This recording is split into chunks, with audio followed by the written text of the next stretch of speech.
Shazam bingo. So the green CRV theft recovery has been all repaired, and the Nissan Figaro that was right here has been repaired. We're moving and grooving today at the shop. Next up is a big job. We're going to do a timing belt, tune-up, and brakes on this Subaru Sandbar. Not sure the year. I think it's late 80s, early 90s. It's carbureted. So stay tuned for that. And let's go outside. There's a couple other things I want to show you. Okay, so we're working on something new, fun, and frivolous today. This is a four-wheel drive Sandbar Subaru mini truck. Has the round headlights, so it's an older one, carbureted, and very well detailed. It's really nice. So let's dig into this thing a little bit. We're doing a major service on it, and the first thing we're doing is a timing belt job. So, you may not know, the engine is in the back on the Subaru trucks. On the Daihatsus and the Suzukis, it's in the front. So this is a four-wheel drive truck. The engine is a flat four or semi-flat four, and the prop shaft goes from the transmission there all the way forward to a front differential. Kind of the opposite of most other cars or trucks, you might say. You can see the coolant lines there going to the radiator. So it's rear engine, predominantly rear wheel drive, and then when you put it in four-wheel drive, it engages the front. And the way you do that, I think there's a vacuum control here which flips this lever. Looks like that engages the front prop shaft. So as I said, this is a four-cylinder, flat four, and let's see if I can get a look at can you look in there at the spark plug wires there? Spark plugs point down, camshaft is right there, and the camshaft is leaking seal the oil around here. We're going to replace that seal, as well as the water pump, which is this one here. You can see it's got a major leak as well. So a new water pump and probably a new crankshaft seal too. This is the crankshaft my wrench is on here. So we're going to doll this thing up. It's really interesting how it's flat four. You can see the sump for the oil is here. So the gaskets for the between the block and the oil pan are completely submerged in oil at all times. Carburetor is right there. It is somewhat of a, what do you call that, side draft? It's not a downdraft, I don't think.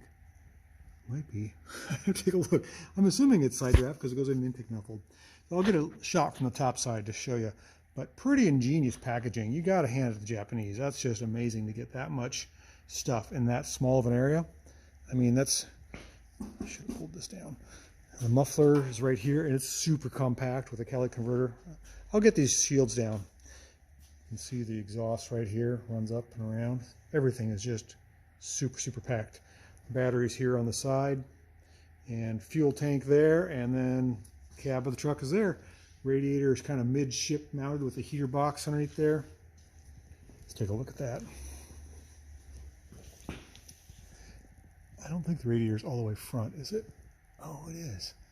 Yeah, the radiator is all the way in the front. You sit on the front suspension. Nope, I'm sorry, radiator is right there. I didn't think so. There's some other cooler up front. And front diff, of course, and then the heater box. Maybe that's what I was looking at. No, that's where your footwell goes. Heater box is right up under the seat here. Yeah, that's what that fan is for the radiator and the heater and all that good stuff. Pretty interesting. Very well packaged into this little frame of a truck. Really neat. Okay, so we've been working on our little four-wheel drive, full-time Sandbar pickup. And what are we doing? We're doing a water pump. It's amazing that the water pump is almost bigger than the engine. This is the water pump right here. You got it draining a little bit. And somebody wants to come in. Who's coming in? Somebody's banging on the door. Who's banging on the door? Oh, you. It's rainy and cold outside, so I can expect that she wants to come in. All right, where were we? We were working on our Sandbar engine. It's rear wheel drive, four-wheel drive, and I didn't give you a good shot of the engine prior. It's a Clover 4-cylinder. That's what Subaru calls it. Look at that little tiny intake manifold. It's so cute. Changed the oil, changed the fuel filter now. I've changed the diff oil front and rear, and getting ready to do the brakes. So we're working on this thing. It's a pretty cool little truck. Again, the exhaust system is right here. Here's the exhaust manifold. All 4 cylinders feed into one pipe, goes into a catalytic converter, and then into this muffler contraption thing. That's got to get really hot. I think there's a couple passes it makes through there. Comes out right here in the tailpipe. So we're gonna keep working on this thing, and I'll show you more as we get going. And while we got you here, let's get that water pump off. I think it's done draining now. See it in there? It's kind of tucked in behind the dipstick there. We can get it out. Hopefully we get the water pump off without removing the engine. That would be kind of, oh, it's really kind of stuck. Yeah, I gotta pull the dipstick. Come on. Come on out of there, little guy. There we go.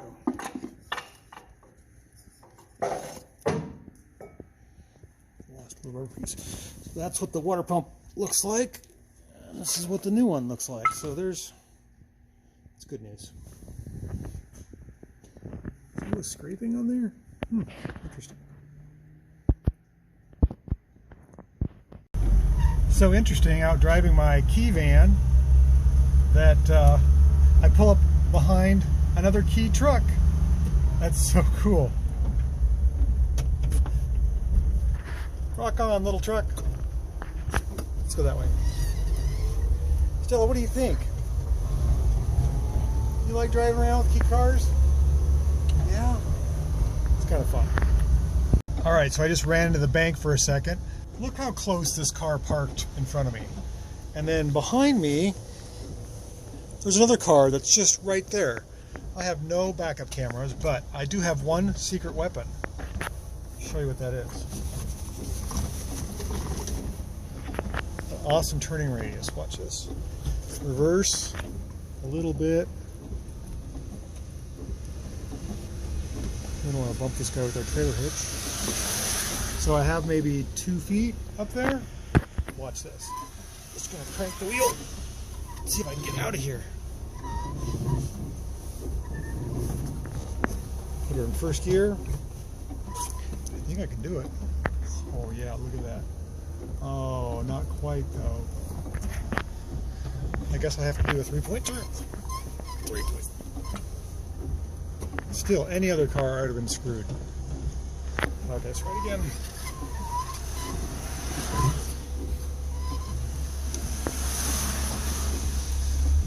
And we're out of here.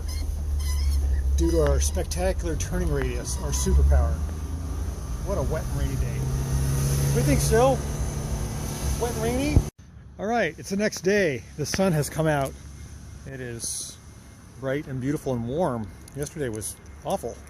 And we're still driving our KEI van. You can still see it's fogged up from all the moisture. And there might even be a dog inside here. Oh, look at that. Somebody's sleeping in my seat. What? I went out to get a haircut and you're sleeping in my seat. Okay, get back in your seat. Come on. So we really enjoy these KEI vans. KEI cars in general. They make a whole lot of sense in the city. They're small, they're agile, they're a delight to drive, and they're super fun. I can't get enough of them. And they can do a lot of work. Look how much space I've got back in that van back there. Put the dog back there, speakers, tools. It's pretty great. I really like this van. I got this with 3,000 kilometers on it. I've put another 6, almost 7,000 kilometers on it in the couple years I've had it. It's been great. All right, let's continue on with our day. Drive our little KEI van. Enjoy it.